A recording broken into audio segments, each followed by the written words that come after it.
High বন্ধুরা, তো দেখো আমরা মন্দিরে পৌঁছে গিয়ে প্রথমে দিদি বসে গেল পুজো করতে। তো দিদি শিবের মাথায় ফুল ফল সব দিয়ে আগে দিদির পুজোটা সেরে নিচ্ছে। ততক্ষণ মা আমি দাঁড়িয়ে আছি, কারণ পুজোটা মন্দিরটা খুবই ছোট, অনেকজন মিলে ঢোকা যাবে না। তো দিদিকে বললাম তুমি আগে পুজোটা সেরে নাও, তারপর মা সারবে, লাস্টে আমি করব।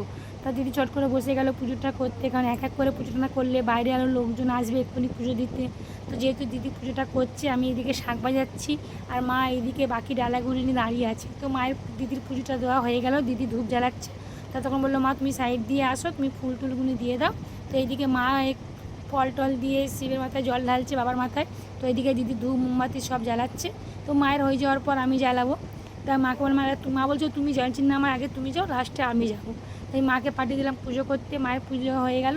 তো আমি এমন একজনকে আমার ক্যামেরাটা ধরতে দিচ্ছি, সে আমার কোনো ফটো শ্যুটই করতে পারলো না, জাস্ট একটু আমাকে মুখটা দেখিয়েছে। আমি কি বলবো, আর ভিডিওটা পুরো আমার বেকার হয়ে